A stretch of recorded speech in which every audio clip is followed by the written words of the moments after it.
Hello दोस्तों, नमस्कार। मैं अनुराग आज़ाद आप सभी का अपने यूट्यूब प्लेटफॉर्म पे एक बार फिर स्वागत करता हूं। हम लोग भारत का संवैधानिक विकास पढ़ रहे हैं और उसमें हमने 1919 तक का भारत परिषद अधिनियम पढ़ा दिया है। अब हमें भारत शासन अधिनियम 1935 देखना है और ये जो है संवैधानिक विकास में बहुत अपना महत्वपूर्ण स्थान रखता है और इसको हमको बहुत कायदे से पढ़ना है, एकदम डीप में जाके पढ़ना है ताकि इससे बनने वाले सारे क्वेश्चन जो है आपसे सॉर्ट आउट हो गए। तो हमने देखा कि किस तरीके से भारत परिषद अधिनियम 1919 के माध्यम से पृथक निर्वाचन प्रणाली या सांप्रदायिक पंचायत जो भी आप कह लीजिए, उसके माध्यम से कैसे ब्रिटिश ताज ने भारत में फूट डालो और राज करो की स्थिति बना दी थी। फिर उसमें जो मताधिकार था वो बहुत, जो लोग चयनित होकर जाते थे केंद्रीय विधान परिषद में, वो लोग जो है बहुत सीमित हुआ करते थे और थोड़े बहुत अधिकार भी उनको मिल गए थे, जैसे बजट पे बहस करना, फिर उसके बाद अनुपूरक प्रश्न पूछने की भी अनुमति मिल गई। फिर सदस्यों की संख्या भी ठीक ठाक हो गई। पहले 6 से 12 हुआ करती थी, फिर 10 से 16 हुई, फिर 60 हो गई 16 से। तो इस क्रम में हमने जो है देखा कि जो भारतीयों का वो एक प्रतिभाग था उनकी केंद्रीय विधान परिषद में दिखने लगा था। अब आज हम पढ़ने जा रहे हैं भारत शासन अधिनियम 1935। तो किस लिए भारत शासन अधिनियम 1935 भारत में आया, क्या दशाएं उस समय बनी, इन सब को भी एक थोड़ा सा बैकग्राउंड हम लोग बना लेते हैं तो चीज़ें जो है समझने में आसान हो जाएंगी। हुआ ये कि इधर भारत शासन अधिनियम 1935 जो है आने वाला होता है, उसके पीछे क्या सीन चल रही होती है। उसमें ये हुआ कि जो है जितने गोल में सम्मेलन थे वो सब लगभग असफल रहे। तो उसी का परिणाम था कि एक संसदीय विकास की समिति बनती है भारत के लिए, और उस समिति का जो अध्यक्ष थे वो जो है लॉर्ड लिनलिथगो को बनाया जाता है। उसने जो है भारत की दशाओं और जो भी यहाँ पे संवैधानिक विकास के या जो ज़रूरत उस समय उसको लगी, उसको दिखी, उसने जो है अपनी सिफारिश जो है ब्रिटिश संसद को दे दिया और ब्रिटिश संसद ने भारत शासन अधिनियम 1935 जारी कर दिया। तो देखते हैं इसकी पृष्ठभूमि क्या है। इसकी पृष्ठभूमि में हम लोग सबसे पहले देखेंगे कि भारत शासन अधिनियम भारत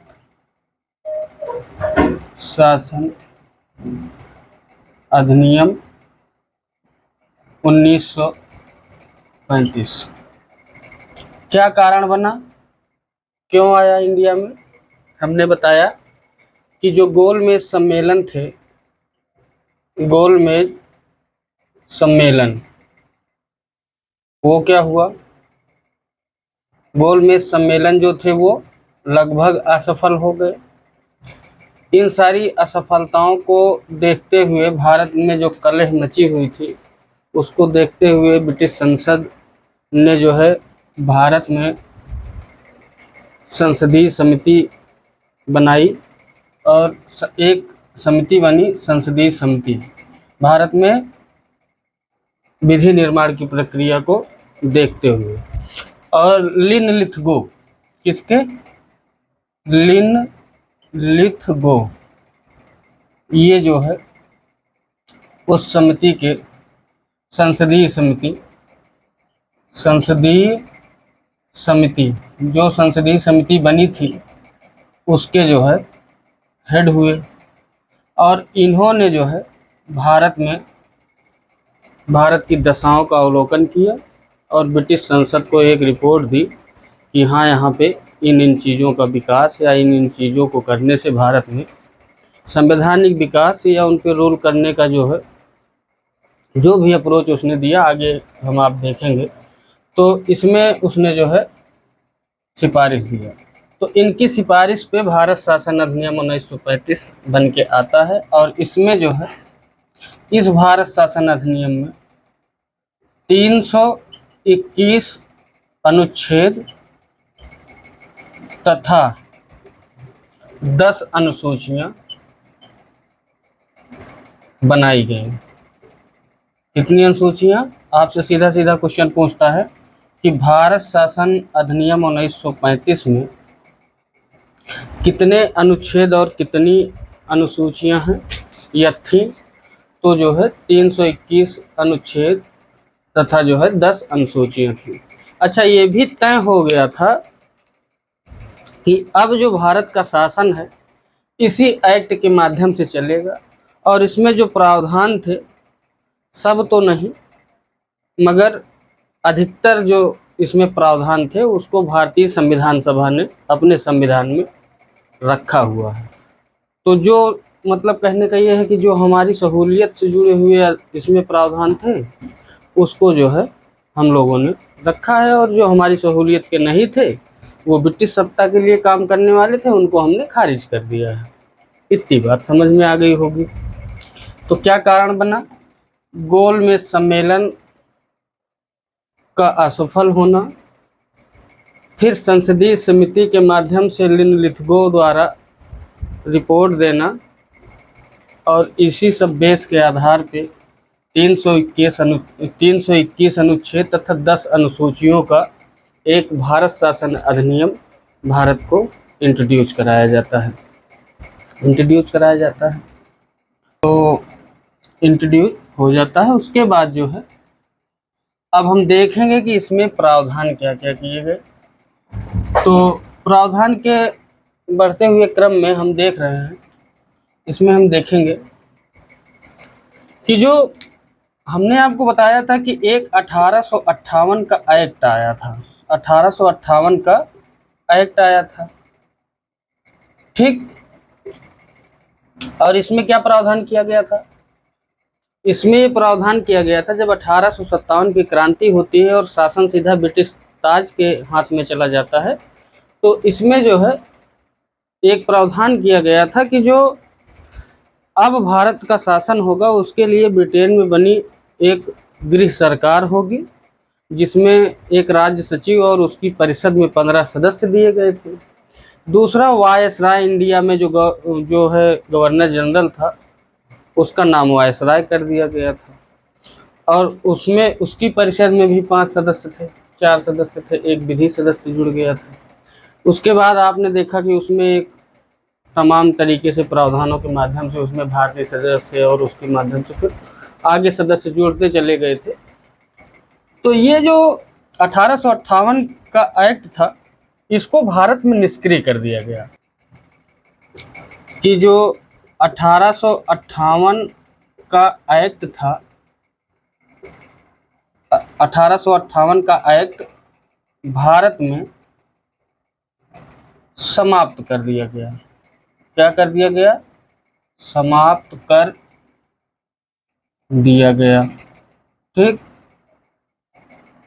दूसरी चीज ये होती है, इसमें ये बताया गया कि भारत में अखिल भारतीय संघ का निर्माण होगा। अखिल भारतीय संघ में क्या होना था? एक दशा आप समझ लीजिए, जिस समय ये एक्ट जो है भारत को इंट्रोड्यूस कराया गया, उस समय भारत में 11 ब्रिटिश प्रांत थे, और आपको इन्हीं से मतलब रखना है, 11 ब्रिटिश प्रांत डेवलप हो चुके थे, प्लस जो है कुछ देसी रियासतें थी, ठीक। इसकी संख्या भी अमूमन 93 है, पर आप एग्जैक्ट कंसीडर नहीं कर सकते, क्योंकि देसी रियासतों का विलय फिर उनका उदय ये सब होता रहता था। तमाम भारत में युद्ध भी चल रहे थे, कुछ पुर्तगाली, कुछ फ्रांसीसी, कुछ ऐसे लोग इसमें हमेशा भिड़ते रहते थे। वो इतिहास के क्रम में हम आपको समझाएंगे कि किस क्रम में जो है पुर्तगाली, फ्रांसीसी या ब्रिटिश ईस्ट इंडिया कंपनी का युद्ध कैसे हुआ, जैसे बेदरा का युद्ध है, उसके बाद कर्नाटक के युद्ध में कहीं न कहीं अप्रत्यक्ष रूप से पहला और दूसरा तीसरा तीनों कर्नाटक के युद्ध में वो जो है ब्रिटिश ईस्ट इंडिया और फ्रांसीसी कंपनी जो है आमने सामने भिड़ती रहती थी। और वो इतिहास का विषय, इतिहास में हम लोग पढ़ेंगे। फिलहाल आप इतना जानते रहिए कि इस समय कितना था, 11 प्रांत ब्रिटिश का था। कितना प्रांत था? 11 प्रांत ब्रिटिश थे। ठीक है, तो इसमें क्या कर दिया गया, इसमें कहा गया कि भारत जो है, भारत में एक अखिल भारतीय संघ होगा। अखिल भारतीय संघ होगा। संघ होगा मतलब बनाया जाएगा। ठीक, और इस अखिल भारतीय संघ में कौन कौन होगा? इसमें जो है पूरा का पूरा होंगे कौन कौन? इसमें कहा गया कि ये जो 11 प्रांत हैं, 11 प्रांत हैं ब्रिटिश वाले, 11 ब्रिटिश प्रांत, 11 ब्रिटिश प्रांत प्लस देसी रियासतों को मिला करके, देसी रियासत, ठीक, 11 ब्रिटिश प्रांत और देसी रियासतों का विलय किया जाएगा और जो है एक भारत में एक अखिल भारतीय संघ का निर्माण किया जाएगा। ठीक है, परंतु ऐसा हो नहीं पाया। क्यों नहीं हो पाया? क्योंकि इसमें बताया गया था कि 11 ब्रिटिश प्रांत जो अखिल भारतीय संघ में शामिल होने हैं, क्योंकि ये अंग्रेजों द्वारा ही प्रावधान किया जा रहा है, तो ये तो अनिवार्य रूप से शामिल होने थे। देसी रियासतों को उनकी इच्छा के ऊपर छोड़ा गया था कि आप शामिल हो भी सकते हैं और शामिल नहीं भी हो सकते हैं। तो ये तो शामिल हो गए पर ये शामिल नहीं हुए, इसलिए अखिल भारतीय संघ जो है वो कभी अस्तित्व में आया ही नहीं। क्लियर? अब क्या कर दिया गया, हमने आपको बताया था कि प्रांतों में द्वैध शासन जारी है। प्रांतों में द्वैध शासन जारी था। अब प्रांतों के द्वैध शासन को खत्म कर दिया और प्रांतों के द्वैध शासन को कहाँ स्थापित कर दिया? केंद्र में स्थापित कर दिया। अब चूंकि अगर केंद्र में द्वैध शासन जाएगा तो भारत का जो ये प्रांतीय जो चीजें थी, प्रांतों को स्वायत्तता दी जाएगी, तो उनमें कुछ शक्तियों का मतलब विभाजन भी होना होगा। तो उसने क्या किया, तीसरा काम में कर दिया कि भारत में प्रांतों से द्वैध शासन। अच्छा, ये आप ये समझ लीजिए कि ये जो शब्द है द्वैध शासन, इसको लायोनल कार्टिस ने गढ़ा हुआ है। उनके एक उपन्यास का नाम ही द्वैध शासन था और वहीं से इसको लिया गया है। तो आप जो है इसके बारे में भी ध्यान रखिएगा। इसको किसने कहा, किसने बताया है? Lionel Curtis. ठीक, लायोनल कार्टिस ने जो है इस शब्द के बारे में इंट्रोड्यूस कराया है। तो भारत में प्रांतों से द्वैध शासन समाप्त करके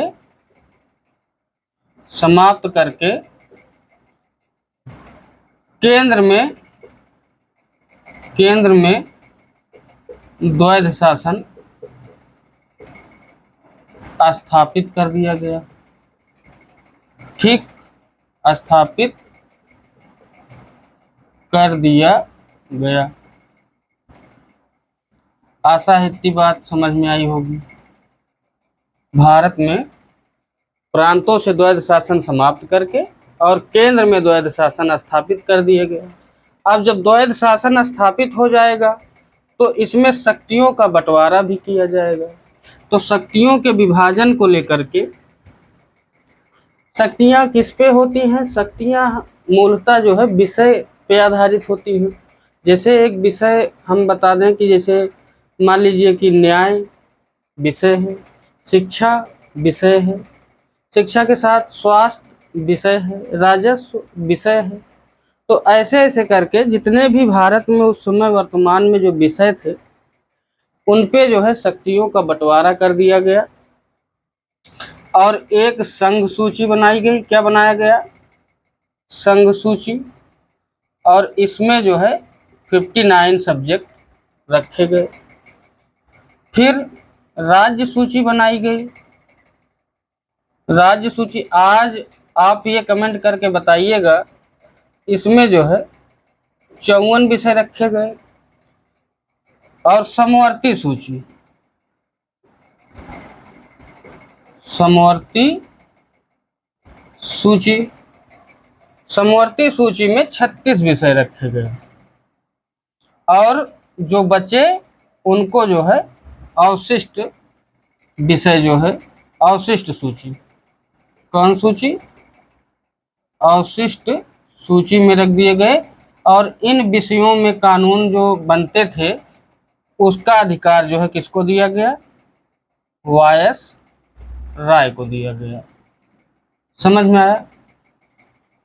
पहला नंबर क्या कर दिया गया कि जो संघ सूची बनाई गई, राज्य सूची बनाई गई और एक समवर्ती सूची भी बनाई गई। जैसा आज आप देख पाते हैं अपने भी संविधान की 7वीं जो है अनुसूची जो है, भारत के संविधान में कितनी अनुसूचियां हैं? 12। और उसकी 7वीं अनुसूची में शक्तियों का पृथक्करण किया गया है और उसमें 3 अनुसूचियां इंट्रोड्यूस कराई गई हैं और एक जो है अवशिष्ट विषय से संबंधित अनुसूची भी है। और उस अवशिष्ट सूची पे तब जो है कानून जो बनाता था वो वायस राय बनाता था। आप कमेंट करके बताइएगा कि आज की परिदृष्टि में भारत की अवशिष्ट सूची पे कानून कौन बनाता है। समझ में आया? इतनी बात हो गई, इस एक्ट के माध्यम से इतनी बातें बता दी गई। फिर क्या कहा गया? अब चूंकि शक्तियों का पृथक्करण हो रहा है, अब राज्य जो प्रांत थे वहां से द्वैध शासन समाप्त हो रहा है, तो जो है विषयों को जो है ये लोग 2 श्रेणी में बांट दिए, एक हस्तांतरित विषय, एक आरक्षित विषय। तो आरक्षित विषय को अपने पास रखा और हस्तांतरित विषय को वो राज्य सूची या प्रांतों के सरकारों को मिल गए और उस पे जो है प्रांतों में भी जो सदस्य हुआ करते थे, वो जो गैर सरकारी जो भारतीय सदस्य हुआ करते थे उनको दे दिया गया। अब आपको एक चीज हम यहीं पे लिखेंगे नहीं, ऐसे बता दे रहे हैं। आप बताइए कि जैसे राजस्व वसूलने का अधिकार अंग्रेजों के पास, शिक्षा का अधिकार भारतीयों के पास, स्वास्थ्य का अधिकार भारतीयों के पास, और जितने भी कर या जितने भी लगान या जो भी वसूली थी जिससे आमदनी का जरिया था, वो जो है व्यापार वगैरह वो कौन रख लिया? अंग्रेज रख लिए। अब आप बताइए कि अगर आपको अपने क्षेत्र में कुछ विकास करना है तो आपके पास क्या होना चाहिए? धन होना चाहिए। और धन किसी न किसी स्रोत से आएगा और जिन स्रोतों या जिन विषयों से धन आना था वो सारे विषय जो है अंग्रेज ले लिए थे और विकास के सारे विषय वो कि हाँ भाई आपको भी हमने एक अधिकार दिया है, आप इस पे काम करिए, तो वो लोग इस पे काम करते थे। तो बिना धन के ये विकास संभव हो नहीं सकता था। मतलब जो विषय बांटे गए थे वो एक दूसरे के पूरक थे और थे दोनों अलग अलग शक्तियों के हाथ में, इसीलिए ये व्यवस्था जो है आगे बहुत दिनों तक सरवाइव नहीं कर पाती और वो समाप्त हो जाती है। इतनी बात समझ में आ गई होगी।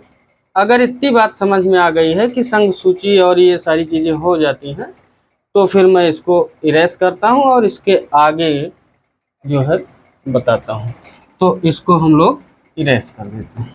अब चूंकि एक अखिल भारतीय संघ की व्यवस्था या अवधारणा ब्रिटिश ताज या ब्रिटिश संसद या अंग्रेजों के दिमाग में आ चुकी थी कि भारत को एक यूनाइट तरीके से इस पे शासन करना है, तो उसने और जो प्रावधान किए वो क्या क्या किए भाई?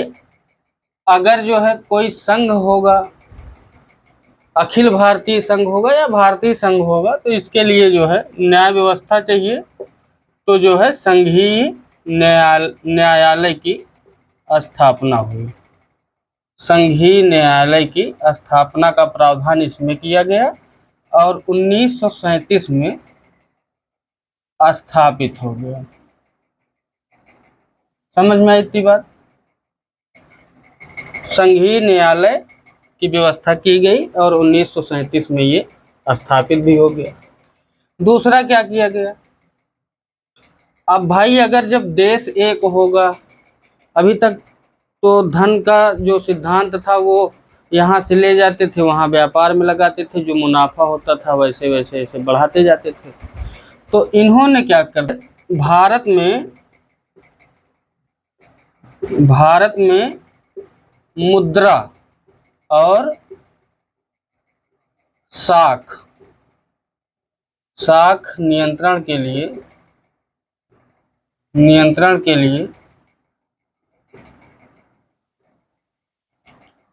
भारतीय रिजर्व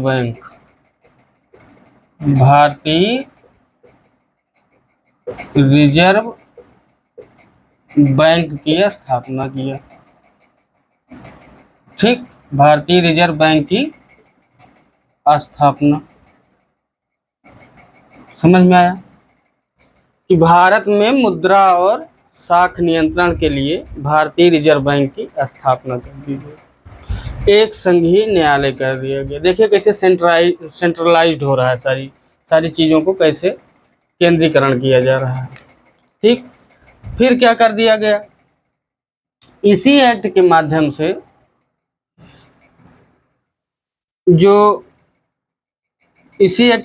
से बर्मा जो है भारत से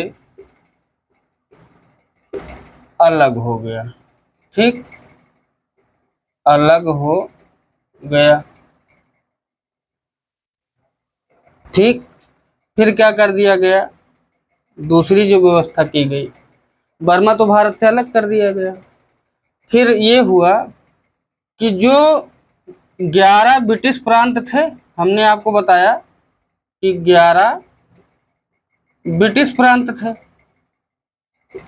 ठीक, इन 11 ब्रिटिश प्रांतों में से 6 प्रांतों में द्विसदनात्मक व्यवस्था कर दी गई।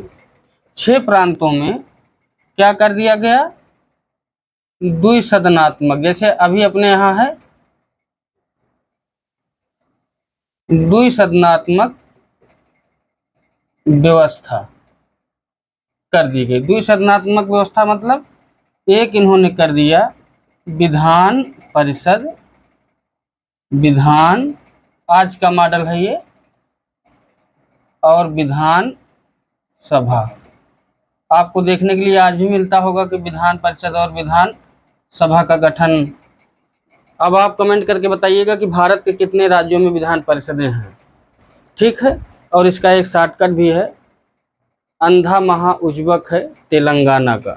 ठीक है, तो आ से आंध्र प्रदेश, अंधा से, महा से महाराष्ट्र, उज्बक में उत्तर प्रदेश, जम्मू कश्मीर, बिहार और कर्नाटक, और तेलंगाना तो है ही। तो ये इतने प्रांत हैं जहाँ पे विधान परिषदें हैं। ठीक है, आगे इसको मैं जब बताने लगूंगा, अभी तो पूरा का पूरा भारतीय संविधान पढ़ने के लिए है, तो वो मैं बताऊंगा कहाँ पे है। तो द्विसदनात्मक व्यवस्था कर दी गई। और ये जो 6 प्रांत थे, इनका नाम क्या क्या था, इनका नाम था, पहला तो अपना यूपी, जो तब संयुक्त प्रांत के नाम से जाना जाता था। ठीक, फिर बिहार। ठीक, बिहार के बाद बम्बई, मद्रास और बंगाल। ठीक, कितना हो गया, संयुक्त प्रांत बिहार, बम्बई, मद्रास, बंगाल और ओडिशा। ये असम है, क्या है ये, असम है। ठीक है, ये असम है। तो किन 6 प्रांतों में द्विसदनात्मक व्यवस्था की गई, संयुक्त प्रांत, बिहार, असम और बम्बई, बंगाल, मद्रास, तो आप पढ़ते ही आ रहे हैं। ठीक है, इतनी बात समझ में आ गई। इतनी बात समझ में आ गई हो तो इसमें कुछ और भी प्रावधान किए गए थे, उसको भी हम बता दें आपको। जैसे अब यहाँ पे संघीय न्यायालय हो गया, रिजर्व बैंक की स्थापना हो गई। तो यहीं पे लिख लीजिए एक और चीज कि जो है प्रांतों के लिए जो संघ में जो है लोक सेवा आयोग बनाया गया वो तो सही था, संघीय लोक सेवा आयोग था, और प्रांतों के लिए भी लोक सेवा आयोग बनाया गया। तो यहीं से क्या आप ऐसे लिख दें, यूपीएससी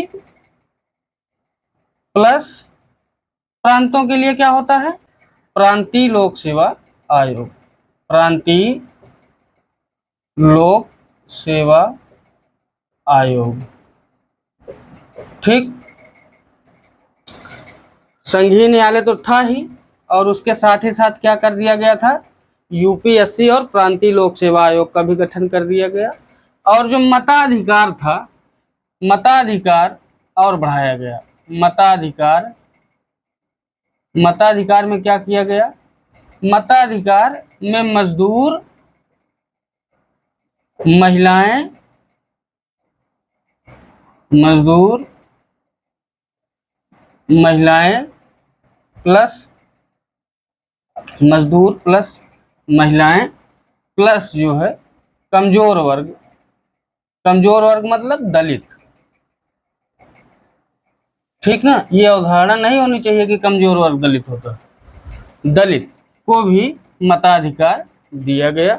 और जो उस समय जितने मतलब भारतीयों को मताधिकार था वो टोटल जनसंख्या का 10% था, वो हमने आपको बताया था। टोटल कितना हुआ होता था, 10% होता था। ठीक है, और यहीं पे एक चीज और लिख लीजिए कि जो है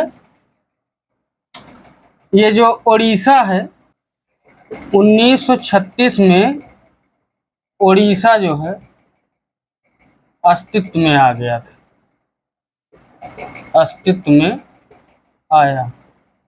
पहले किसका भाग हुआ करता था उड़ीसा, ये कमेंट करके आप बताइएगा।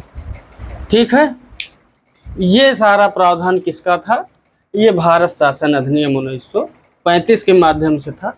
अभी हम आपको एक चीज इसमें बता दें कि जो आपको इसमें मोटा मोटा जो एकदम याद ही रखना है, कभी भूलना नहीं है, वैसे तो सारी चीजें इंपॉर्टेंट हैं, आपको इसमें जो याद रखना है वो संघीय न्यायालय किसमें प्रावधान किया गया और कब स्थापित हुआ, भारतीय रिजर्व बैंक की स्थापना हो गई।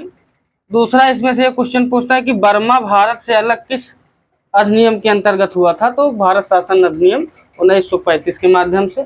और तीसरा एक चीज ये भी याद रखना है कि इसमें कितने अनुच्छेद थे, तो 321 आर्टिकल थे और 10 अनुसूचियां थी।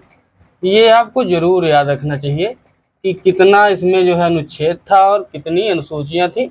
और हमने बताया कि भारत में जो ये अधिनियम आया वो किस लिए आया, गोलमेज सम्मेलन की असफलता, मतलब गोलमेज सम्मेलनों की असफलता प्लस जो है, अच्छा जो 1935 के लिए जो एक समिति बनाई गई थी कि वहाँ पे क्या किया जाए, तो उसके अध्यक्ष भी पूछ लिए जाते हैं, कौन थे, लॉर्ड लिनलिथगो की सिफारिश पे जो है ये भारत शासन अधिनियम 1935 इंट्रोड्यूस किया गया था। आशा है इतना इसके बारे में आप लोगों को समझ में आया होगा। और जो है अब हम नेक्स्ट अगले चैप्टर में देखते हैं कि क्या क्या होता। उसके पहले हम आपको कुछ ऐसे बता देते हैं कि ये 1935 होता है और 1935 के हिसाब से शासन चल रहा होता है। अब क्या है कि आ जाता है द्वितीय विश्व युद्ध। आप सभी लोगों को इतिहास के क्रम में आपने इतिहास पढ़ा होगा तो इतिहास में देखा होगा कि द्वितीय विश्व युद्ध का समय चल रहा होता है। और 1942 में स्टॉफर्ड क्रिप्स के माध्यम से ब्रिटिश संसद ने क्रिप्स मिशन भारत में भेज दिया। और क्रिप्स मिशन में ये बताया गया, अब इसके बाद जो आया प्रावधान वो इतिहास से जुड़ा हुआ है, मगर हम आपको बता दे रहे हैं क्योंकि आपको एक सामान्य समझ होनी चाहिए। तो इसके बाद 1942 में क्रिप्स मिशन आया। और क्रिप्स मिशन क्या व्यवस्था लेके आया था, उसने कहा कि भारतीय जो है द्वितीय विश्व युद्ध का समय चल रहा है और वो जो है ब्रिटेन का साथ दें, और जब ब्रिटेन का साथ देंगे तो जब युद्ध समाप्त हो जाएगा, युद्ध विराम के बाद में भारतीयों को संविधान निर्माण या उनको उनके आधार पर जो शासन होगा उसके लिए स्वीकृति मिल जाएगी। और इसको यहाँ पे आलोचकों ने जो है बहुत, भारतीय जो हमारे यहाँ क्रांतिकारी थे, जो नेता थे, उन्होंने क्रिप्स मिशन का बहुत विरोध भी किया था और उसको पोस्ट डेटेड चेक या आदि संज्ञा से उसको जो है नाम दिया था। बहुत सारी संज्ञाएं उसको मिली, उसकी बहुत कड़ी निंदा हुई, आलोचना हुई। फलता जो है क्रिप्स मिशन भारत से नहीं एप्लीकेबल हो पाया भारत में। फिर उसके बाद 1946 में कैबिनेट मिशन भारत आता है, कि कैबिनेट मिशन आता है और उसने जो है भारत में इसी एक्ट के माध्यम से शासन को अनवरत चलते हुए रखा। और उन्होंने कहा कि जब तक भारत के लोग भारतीय अपना संविधान नहीं बना लेते हैं, तब तक वो लोग इसी रूल से चलते रहें। उसके बाद जो है वो अपने संविधान के अकॉर्डिंग काम कर लेंगे। तो कैबिनेट मिशन आया और उसने जो है भारत में, अब फिर आता है भारत शासन अधिनियम। अब अधिनियम से जुड़ी बात हमको करना है, हमको मिशन तो पढ़ने नहीं, जितने मिशन है चाहे क्रिप्स हो चाहे कैबिनेट हो, वो इतिहास का पॉइंट ऑफ व्यू है। वैसे हमने आपको ओरली एक मोटा मोटा आइडिया दे दिया। फिर जो अधिनियम आता है वो आता है भारत शासन अधिनियम 1947 या भारतीय स्वतंत्रता अधिनियम 1947। अब इस पे हम लोग चर्चा करने वाले हैं, तो देखते हैं आगे। हाँ, तो हमने कहा कि अगला जो अधिनियम हम बताने वाले हैं, भारतीय स्वतंत्रता अधिनियम 1947। तो भारतीय स्वतंत्रता अधिनियम 1947 3 जून, कितना जून, 3 जून 1947 को माउंटबेटन प्लान के रूप में पेश हुआ और 4 जुलाई 1947 को ब्रिटिश संसद में प्रस्तावित कर दिया गया और 18 जुलाई 1947 को सम्राट के हस्ताक्षर हो गए। ठीक है ना, ये डेट इम्पोर्टेंट है, ये डेट जरूर आप लोग याद रखिएगा। आपसे पूछ लिया जाएगा कि जो भारतीय स्वतंत्रता अधिनियम 1947 था, उस पे अंतिम रूप से सम्राट के हस्ताक्षर कब हुए, तो आपको बताना होगा 18 जुलाई 1947। फिर ये भी पूछता है क्वेश्चन, आप प्रीवियस ईयर उठा के देखिएगा, उसमें पूछा है कि जो है भारतीय स्वतंत्रता अधिनियम को और किस नाम से जानते हैं, तो उसको माउंटबेटन प्लान के नाम से जाना जाता है।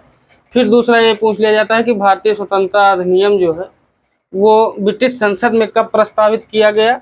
आपसे ये नहीं पूछेगा कब अंतिम रूप से सम्राट ने उस पर जो है हस्ताक्षर किए थे, कब जो है प्रस्तावित किया गया था। जैसे अपने यहाँ संविधान या किसी भी मुद्दे पे अगर कोई विधेयक बनाना होता है तो वो कानून कब बनता है, कब वो जो है नियम बन जाता है, कब विधि बनता है, वो कब बनता है, जैसे पहले या राज्यसभा या लोकसभा में पेश किया जाता है, उसके बाद जो है राज्यसभा फिर लोकसभा से पास होता है, फिर अंतिम रूप से जो है राष्ट्रपति के हस्ताक्षर दिए जाते हैं।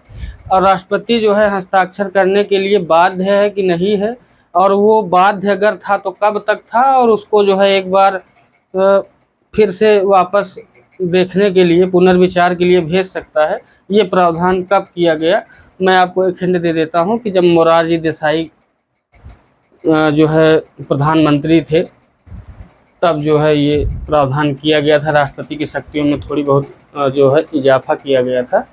तो आप उसको कमेंट करके बताइएगा या देखिएगा, या आगे मैं बताऊंगा, आप लोगों को पढ़ाऊंगा, चिंता मत करिएगा। तो ये इतनी चीज़ समझ में आ गई कि जो है वो 3 जून 1947 को माउंटबेटन प्लान पेश हो गया था वहाँ पे, और 4 जुलाई को ब्रिटिश संसद में प्रस्तावित हो गया था, और 18 जुलाई 1947 को सम्राट के हस्ताक्षर हो जाते हैं। और हस्ताक्षर हो जाता है तो क्या होता है भैया, फिर वो विधि बन जाता है, और विधि जब बन जाता है तो वो काम करता है। तो इसने भारत में क्या क्या काम किए और इसके माध्यम से भारत में क्या क्या प्रावधान किए गए थे, वो हम लोग देखने वाले हैं। और आज ही अपना देश भी आज़ाद होगा, मतलब आप लोग देख पाएंगे कैसे होगा। फिर क्या हुआ, तो इसमें प्रावधान क्या क्या किए गए थे। तो पहला प्रावधान तो ये था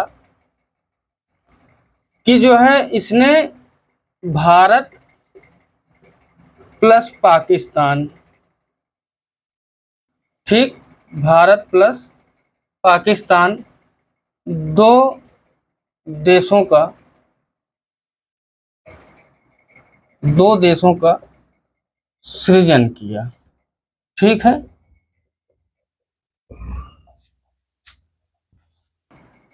सृजन किया गया। और ये कब किया गया? तो ये जो है 15 अगस्त 1947 को किया गया।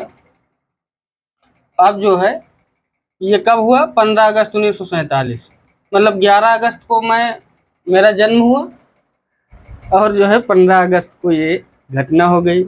अब मगर मैं 47 का पैदा तो हूँ नहीं, तो आप लोग बताइए कमेंट करके कि मेरा डेट ऑफ बर्थ क्या है। ठीक है, चलिए, ये जो है जोक था। तो ये हो गया। दूसरा क्या कर दिया गया कि जो ब्रिटेन में गृह सरकार थी और भारत में वायसराय था, है ना, तो जो ब्रिटेन में गृह सरकार थी उसके सचिव का पद, या गृह सरकार जो थी ब्रिटेन में भारत के लिए एक गृह सरकार बनी थी, हमने आपको बताया था, वो गृह सरकार समाप्त कर दी गई।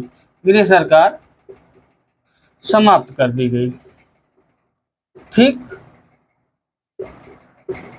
और भारत का वायसराय का पद भी समाप्त कर दिया गया, ठीक है। तो जो है और क्या हुआ, भारत की जो संविधान सभा थी उसी को जो है यहाँ पे कार्यकारिणी परिषद के रूप में स्थापित कर दिया गया और उसी के द्वारा शासन भी शुरू हो गया। बाद में जो है जब संविधान बन के तैयार हो जाता है उसके तीनों वाचन हो जाते हैं और जो है सारे सदस्य हस्ताक्षर कर देते हैं, तो कुछ अनुच्छेदों को लागू करते हुए भारत की संविधान सभा भंग कर दी जाती है। तो इस प्रकार से भारत देश जो है अपना आज़ाद हो जाता है। तो आप लोगों को एक बार तो अभी मैं बधाई दे देता हूँ कि अपना इस भारत के संवैधानिक विकास के क्रम में हम लोगों ने ये जान लिया किस क्रम में भारत में संवैधानिक विकास हुआ, और उसके साथ ही साथ में हमने आपसे अन्य बिंदुओं पर भी चर्चा की। अब आगे हम लोग देखेंगे कि भारतीय संविधान सभा का निर्माण कैसे हुआ और उसने कब तक काम किया, उसने क्या काम किया, और उसने जो भारत में संविधान या विधि निर्माण की प्रक्रिया में कहाँ से किस संविधान को लिया, या सबसे पहले तो हम भारत में संविधान सभा की जो मांग है वो कब से उठ रही थी और कब से भारतीय चाहते थे कि भारत में भी उसकी संविधान सभा हो जो उसके लिए विधि निर्माण करे और जो है हमारा देश अपने द्वारा बनाई गई विधियों का पालन करे। और एक स्टेटमेंट जो है बहुत फेमस है कि जनता के लिए जनता द्वारा शासन, इस थीम पे हमारा संविधान जो है बन के तैयार हुआ है और इसको गांधी जी ने ये स्टेटमेंट दिया था। तो फिर हम आगे जो है ये देखेंगे कि ये भारत में जो संविधान सभा का गठन इसी के माध्यम से होता है। वैसे होता तो 1946 के कैबिनेट मिशन के आधार पे है, पर इसके बाद होता है। तो हम लोग आगे देखेंगे कि जो है ये जो भारत में संविधान सभा के गठन का जो स्वप्न था, जो भारतीय बहुत दिनों से कितने क्रांतिकारी हमारे शहीद हुए, हम लोग जब आगे अभी हिस्ट्री की क्लास चालू करेंगे तो उसमें भारत में क्रांतिकारी आंदोलन, और ख़ास करके जब गरम दल अपने बंगाल के क्षेत्र से अभिनव भारत सभा से शुरू होता है और उधर मास्टर द सूर्यसेन के समय तक जो है वो क्रांतिकारी आंदोलन चलते हैं, वो इतिहास के विषय में हम लोग पढ़ेंगे और अच्छे से पढ़ेंगे। और वादा करते हैं कि आप जब उस विषय को पढ़ लेंगे तो प्रश्न तो सॉर्ट आउट होंगे ही होंगे, पर आपके अंदर एक नैतिक जिम्मेदारी का भाव भी उत्पन्न हो जाएगा, जिससे आप ये कभी इस चीज़ से मुकर नहीं सकते हैं कि हमारी स्वतंत्रता के पीछे जो हमारे पूर्वजों की जो महान कुर्बानी है, जो बलिदान है, वो जो है ऐसे बहुत हल्का नहीं है। बहुत आसानी से हम अपनी आज़ादी या अपने मौलिक अधिकारों का हनन होते हुए जो आज डेली की दिनचर्या में देखते हैं कि हमारे अधिकार कहीं न कहीं सीमित किए जा रहे हैं या हमारी स्वतंत्रता कहीं न कहीं बाधित हो रही है, वो इतनी आसानी से नहीं मिली थी। और उसको जो है भारत के संविधान सभा ने 60 देशों का संविधान पढ़ा और उसका 3-3 वाचन किया। उसके बाद आपके सामने जो परिणाम निकल के आता है वो है अपना भारत का संविधान। और उसको जब तक आप ठीक से समझते जानते नहीं हैं तो आप तो एग्ज़ाम के अकॉर्डिंग पढ़ते हैं कि हाँ एग्ज़ाम में जो प्रश्न है वो सॉर्ट आउट हो जाए, बहुत ज़्यादा ज्ञान कम मैं क्या करूँगा। तो ठीक है, मैं ये जानता हूँ कि हर एक बच्चा ये सोचता है कि मैं बस अपना एग्ज़ाम क्वालिफाई कर जाऊं। तो एग्ज़ाम क्वालिफाई कर जाइए, पर मैं आपसे ये भी वादा करता हूं कि आपको संविधान पढ़ाने के दरमियान ही मैं आप में जो नैतिक जिम्मेदारी है उसका भाव उत्पन्न कर दूंगा। आगे आपकी मर्जी, जैसा हो। तो आज हमारा देश 1947 के बाद दो भागों में बंट गया, भारत और पाकिस्तान। भारत के जो माउंटबेटन चुने गए जो गवर्नर थे या जो वायसराय थे, अब वहाँ के लिए जिन्ना को बना दिया गया। ठीक है, तो अब वो लोग भी अपनी संविधान सभा का निर्माण करेंगे और वो जो करेंगे वो अपना जाने, हम भारत के क्रम में आगे देखेंगे। तो हमारा अगला टॉपिक होगा भारत में संविधान सभा का गठन। नमस्कार।